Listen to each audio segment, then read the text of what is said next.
The war was over. Humanity had won. Revan Calder stood in the grand hall of the newly liberated city, surrounded by cheering crowds. Banners hung from the towering stone walls, and the scent of burning incense filled the air. The celebration had gone on for hours, leaders making speeches, soldiers drinking in victory, the people rejoicing in their survival. He should have felt proud. Instead, unease coiled in his gut. Revan never fought for glory. He fought because he had no choice. Because the Zalvians, the powerful alien race that had invaded Earth, had given humanity only two options: kneel or die. But humans did neither. They resisted. They bled. They fought until the invaders finally fell. And now, as a reward for his role in the final battle, Revan was being honored before the entire city. He expected a medal, a promotion, maybe land to rebuild his life. What he didn't expect was her. The doors at the far end of the hall groaned open. 2 guards entered, dragging a figure in chains. The crowd murmured, whispers spreading like wildfire. She was Salvian. Even in defeat, she carried herself with an air of quiet defiance. Dark violet hair tumbled over her shoulders, half concealing the golden eyes that burned with barely contained rage. Her silver skin, bruised and dirted from captivity, gleamed under the dim lights. A Zalvian slave. The governor, an older man with sharp eyes and a decorated uniform, gestured to her with a satisfied smile. "Commander Calder, your reward." Revan's jaw tightened. "Explain." "This woman," the governor said, "is Zephyra, daughter of the fallen Zalvian warlord. A princess of their kind. She is yours now. Do with her as you please." A ripple of approval ran through the crowd. Some clapped. Others laughed. To them, she was a trophy, a symbol of humanity's victory. Revan looked at her again. She was still standing, though the weight of the energy cuffs around her wrists and ankles made it difficult. Blood dried along a cut on her cheek, her lips swollen as if she had been struck earlier. And yet, her gaze never wavered. She met his eyes and spoke, voice hoarse but unwavering. "Do it, human." "Kill me now." "Or is your kind too weak for that?" The crowd roared with laughter. Revan said nothing. A man beside him, another soldier, smirked. "Don't let her get to you, Calder. She's yours now. Train her. Break her. Do whatever you want. It's what they did to us when they ruled." The words made Revan's stomach turn. This wasn't why he fought. This wasn't why he bled. The Zalvians had been cruel, yes. They had enslaved humans, tortured them, treated them like nothing more than labor and entertainment. But that didn't mean humanity had to become like them. Revan exhaled slowly. Then, in a clear, firm voice, he said, "Remove the chains." The hall fell silent. The governor frowned. "Commander, surely you? You gave her to me," Revan said. "That means she's mine, doesn't it?" The governor hesitated, then nodded. "Yes, but..." "Then I decide what to do with her," Revan cut in. "And I say, remove the chains." Murmurs of disbelief rippled through the room. The guards hesitated, looking to the governor for permission. After a tense moment, the older man sighed and waved a hand. "Very well." The cuffs flickered and unlocked. Zephyra staggered slightly, her limbs stiff from captivity. The guards stepped back warily, hands on their weapons, but she didn't move. She just stared at Revan. Confused. Suspicious. He turned to her and said, "Come with me." She narrowed her golden eyes. "And if I refuse?" "Then you walk out of here free," Revan replied. "No one will stop you." A sharp intake of breath from the crowd. Shock. Disbelief. Zephyra studied him carefully, as if trying to see a hidden trap in his words. Slowly, she flexed her sore wrists and asked, "Why?" Revan didn't answer. He just turned and walked toward the exit, leaving the noise, the stares, and the weight of expectation behind him. After a brief hesitation, Zephyra followed. The guards watched, unsure if they should intervene. The governor, arms crossed, only sighed. "A waste of a good prize," someone muttered. But Revan didn't care. He had been given a slave. But he had no intention of keeping one. He would give her something else. A choice. The walk back to Revan's home was silent. Zephyra followed him, her bare feet stepping cautiously on the uneven stone roads. The city around them was alive with celebration. Fires burned in metal barrels, music played from makeshift instruments, and people danced in the streets. Humanity had won, and they were eager to enjoy their victory. But whenever someone noticed Zephyra, their joy turned to sneers and whispers. A Zalvian? Walking free? She should be in chains. Commander Calder should know better. Zephyra ignored them. She had endured worse. Yet, despite the cold stares, despite the murmurs that spoke of her execution, no one touched her. Not with Revan walking beside her. It was strange. Zalvian warriors took what they wanted, crushed anyone who opposed them. But this man, this human, had freed her. And now he walked in silence, neither pushing her forward nor dragging her along. She studied him from the corner of her eye. He was taller than most humans she had seen, broad-shouldered, his black hair cut short. His expression was unreadable, his step steady. There was no cruelty in him, no arrogance. That unsettled her more than anything. Finally, they reached the edge of the city, where the buildings thinned and crumbled ruins stretched into the distance. A small house stood there, built from salvaged stone and reinforced with scavenged metal. A warm light flickered inside. He opened the door and stepped aside. "You can come in," he said simply. Zephyra hesitated. "Or you can leave," he added. "Your choice." She glanced back at the city. Humans still watched her from a distance, their eyes filled with suspicion. She had no allies here, no weapons, no strength left to fight. And so, reluctantly, she stepped inside. The house was simple, not what she expected from a man who had earned glory in war. A single main room with a fireplace, a wooden table, and 2 chairs. A small kitchen with stacked supplies. A doorway led to another room, his bedroom, she assumed. Everything smelled of firewood and something warm, something sweet. She had never been inside a human home before. It was different from the Zalvian halls of stone and fire. There was softness here. Revan poured a cup of water and set it on the table. Then he unbuckled the leather armor from his shoulders and placed it near the door. Zephyra remained standing, arms crossed, golden eyes sharp. "What now, human?" He sat down and took a slow sip of his own water before answering. "That's up to you." She narrowed her eyes. "You freed me, brought me here, and now you expect me to believe you have no demands." He met her gaze. "I expect you to be tired, to be hungry, to be human, just like the rest of us." She flinched. Human. The word burned like an insult. "I am not one of you," she snapped. "Then what are you?" She opened her mouth to answer, but stopped. For the first time in her life, she didn't know. She was no longer a princess, no longer a warrior, no longer part of the empire she had been raised to serve. She was nothing. Her hands curled into fists. "You pity me," she hissed. Revan sighed, rubbing the back of his neck. "I don't. I just don't believe in keeping people in chains. I fought for freedom, not for trophies." "Your people think otherwise," she said bitterly. He didn't argue. He just gestured to the chair across from him. "Sit, drink, rest. Then decide what you want to do." Zephyra hesitated. She did not trust this man. She did not trust humans at all. But she was thirsty. Slowly, she sat down and lifted the cup. The water was cool, clean. She drank, watching him carefully over the rim. He said nothing. Just let her drink in peace. For the first time since her capture, no one gave her orders. No one struck her for hesitating. No one demanded her obedience. She wasn't sure what to do with that. Night fell. Revan moved about the house, lighting small lanterns. Zephyra sat by the fire, silent, her body still tense despite the warmth. She had spent her life surrounded by power. Zalvian generals, warlords, soldiers trained from birth. Power was taken, controlled, wielded without hesitation. But Revan had power. He had strength. And yet, he had done nothing with it.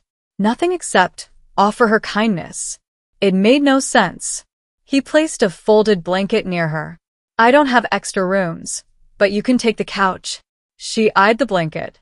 You think I will stay? I think you have nowhere else to go, he said simply. She scowled. And if I tried to kill you in your sleep? He shrugged. Then I'd be disappointed. And probably dead. She stared at him, expecting more. Fear. Threats. Some kind of warning. But he only walked away, heading toward his own room. Before disappearing through the doorway, he paused. You're free, Zephyra. That means you decide what happens next. Then the door closed behind him. Zephyra remained by the fire, staring into the flames, the blanket untouched beside her. Free. She had never been free before, and she had no idea what to do with it. Zephyra did not sleep. She lay on the couch, staring at the ceiling, her body still tense despite the warmth of the fire. Every muscle in her body expected an attack, a trick, something to prove that this was all a game. That this human, this man named Revan, was just waiting for her guard to drop before he reminded her of her place. But no attack came. The only sounds in the house were the soft crackling of the fire and the steady rhythm of Revan's breathing from the other room. This was unsettling. Zalvians did not rest in the presence of enemies. But if Revan truly wanted to harm her, wouldn't he have done so already? She had no answer, and that frustrated her more than anything. Morning arrived with the scent of something warm and rich. Zephyra stirred, her senses sharpening. The fire had burned low, but the room was still filled with the smell of food. She sat up. Revan stood in the kitchen, stirring something in a pot over a small stove. He had changed, now wearing a plain shirt and dark trousers instead of the armor he had worn the night before. His hair was slightly tousled, as if he had just woken up. He glanced at her and nodded. Morning. She didn't respond. Instead, her gaze flickered to the food. Her stomach clenched. She hadn't eaten in days. Revan must have noticed. He grabbed a bowl, filled it with whatever he had been cooking, and set it on the table. It's not much. Just stew. Zephyra remained where she was, unmoving. If you don't want it, that's fine, he said, sitting down with his own bowl. But I figured you'd be hungry. She was. But accepting food from a human? That was different. That was dangerous. In Zalvian culture, to accept a meal from another was a sign of trust, a sign of dependence. Even in the war, prisoners were often starved to keep them weak. But Revan didn't look at her like a prisoner, and the smell of the food was unbearable. Slowly, cautiously, she stood and walked to the table. She picked up the bowl and sniffed at it. The scent of cooked vegetables and soft meat filled her nose. Human food. She sat down across from him. He said nothing as she lifted the spoon to her lips and took the first bite. It was good. Simple but warm. Comforting in a way she didn't expect. She hated how much she liked it. They ate in silence. When she finished, she set the bowl down and finally spoke. Why are you doing this? Revan leaned back, folding his arms. Doing what? Treating me like this? She gestured vaguely around the room. Feeding me. Letting me sleep here. You had the perfect chance to humiliate me in front of your people. To keep me in chains, make me suffer. That is what we would have done to you. His expression darkened slightly. I know. Then why? Revan was silent for a long moment. Then finally he sighed. Because I fought for freedom, not revenge. Zephyra narrowed her eyes. That is a weak answer. Maybe. He held her gaze. But I didn't fight to become the same monsters I hated. She scoffed. Spare me your noble speeches. Humans are just as cruel as Zalvians. Your people stared at me like I was nothing. They would have cheered if you had struck me down. Revan's jaw clenched. You're not wrong. That surprised her. She expected him to argue, to defend his kind. Instead, he simply looked tired. Not all humans are good, he admitted. Some of them hate you. Some of them want revenge. I get it. His fingers tapped absently against a table. But I also know that if we keep living like that, if we keep treating each other like enemies even after the war, then nothing changes. Zephyra studied him carefully. His words made sense. But they also terrified her. because she wasn't sure if she could believe in them. The days passed. Zephyr stayed. Not because she trusted him, Not because she wanted to. but because she had nowhere else to go. At first, she kept her distance, watching him, studying him, searching for the moment when his kindness would turn to cruelty. But it never did. Revan treated her the same way every day. He spoke when necessary, never forced her to do anything, never demanded anything in return for her presence. Slowly, cautiously, Zephyra found herself lowering her guard. She still didn't trust him. Not fully. But she was starting to believe that maybe, just maybe, he was different. And that terrified her more than anything. Then one night, a storm rolled in. Rain pounded against the windows. Wind howled through the broken streets. The fire in the hearth flickered as lightning flashed outside.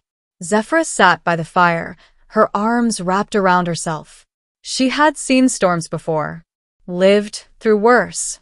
And yet, the sound of the howling wind brought back memories she didn't want. Memories of the war. Of the night the humans stormed her city. The night her father fell in battle. The night everything she had ever known burned around her. She closed her eyes, forcing the memories back. A creak of wood. She looked up. Revan stood in the doorway, watching her.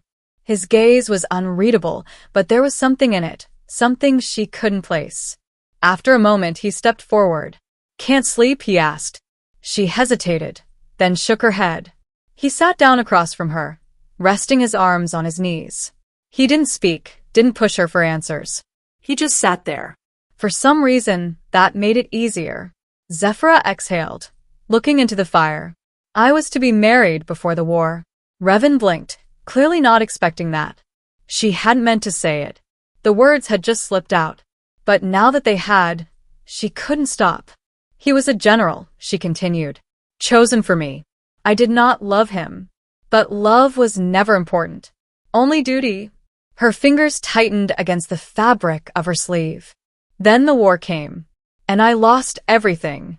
Revan didn't speak right away. When he did, his voice was quiet. "Do you regret losing him?" She laughed bitterly. No. "I regret not knowing what else there could have been." Silence. Zephyra turned to look at him. He was staring into the fire, his face unreadable. Then, softly, he said, "You have a choice now." She swallowed. "Do I?" Yes. His blue eyes met hers. "You're not a prisoner anymore, Zephyra. You don't have to be what they made you." She held his gaze, her breath caught in her throat. For so long, she had believed that she had no future, that her fate had been sealed the moment her people fell. But Revan was telling her something different. And for the first time, she wanted to believe it. The storm passed, but something between them had changed. Zephyra felt it in the way Revan looked at her. Not with fear, not with contempt, but with quiet understanding. And she hated how much that unsettled her. She wasn't supposed to feel seen by a human. And yet, the words he had spoken that night, "You don't have to be what they made you," lingered in her mind like an ember that refused to die. Days turned to weeks. Zephyra learned to move through the human city without flinching at the glares. She never strayed far from Revan's home, but she began watching how his people lived, how they rebuilt, how they mourned, how they tried to move forward after everything that had been lost. She didn't know why she cared, but she did.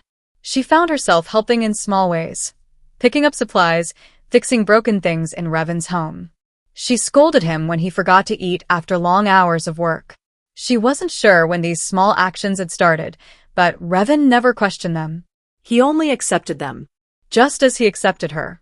One evening, as the sun bled crimson over the ruined horizon, Zephyra found Revan outside, repairing a section of the fence near his home. His sleeves were rolled up, exposing strong arms dusted with dirt. She didn't know why she noticed, or why her pulse quickened when she did. She scowled, pushing the thought away. This is nothing. Just habit. Just survival. Yet, when he looked up and smiled, something unfamiliar stirred inside her. "You're staring," he said, amusement lacing his tone. She crossed her arms, tilting her chin up. "You are working like a fool." That fence will not stand if you keep nailing it like that. He raised an eyebrow. Oh? And you're an expert in human fences. She snatched the hammer from his grip. Give me that. He laughed, an easy, warm sound she hadn't heard before. It sent a strange shiver through her. She ignored it and focused on fixing the damn fence. When she was done, Revan leaned against the wood, watching her with that same unreadable expression. You're different now, he murmured. She stiffened. No, I am not. You are.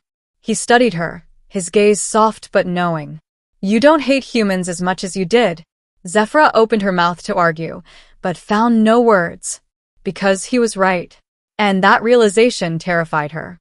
That night, as they sat by the fire, Zephyra spoke without thinking. Tell me about human love. Revan blinked. What? She frowned, irritated at her own curiosity, but she didn't take the question back. Zalvian love is duty. Obligation. It is chosen for us, arranged for the strength of the Empire. But humans, they speak of love differently. Revan leaned back, rubbing his chin. Love is complicated for us. Zephyra scoffed. That is a useless answer. He chuckled. Fine. Love is wanting someone not because you have to, but because you choose to. It's trust. It's knowing that even when everything else falls apart, that person is still yours, and you are theirs. Zephyra fell silent. A bond not of chains, but of choice. She couldn't imagine it. But she wanted to. And that thought terrified her most of all. One evening, as the air turned cool, Revan returned home with a package wrapped in cloth. He set it on the table without a word. Zephyra eyed it suspiciously. What is that? He hesitated, then slid it toward her. Something for you. She narrowed her eyes. I do not like surprises. Too bad. He smirked. Open it. Scowling, she pulled back the cloth, then froze. A dress. Not a slave's garb. Not something worn by the defeated, but a real dress. Deep sapphire blue, woven from soft fabric, elegant yet simple. Her fingers trembled as they brushed the fabric. Why? Revan rubbed the back of his neck, looking uncharacteristically awkward. You've been wearing those old clothes since the day you got here. Thought you might want something new? Zephyra swallowed. A gift? He nodded. In Zalvian culture, gifts carried meaning. They were not given without intent. They were a declaration of something. Her heart pounded. She had received gifts before, from those who sought her favor, from suitors chosen for her. But this was different. Because for the first time, it wasn't a demand. It wasn't a trap. It was a choice. And it was hers. She lifted the dress, holding it against herself. It was beautiful. And it fit her. Not just in size, but in a way she couldn't explain. When she looked up, Revan was still watching her. Something unspoken passed between them. Zephyra's pulse raced. This is dangerous. This is human. And I think I want it. Zephyra had never worn anything simply because she wanted to. Clothing had always been armor, a display of rank, a symbol of power.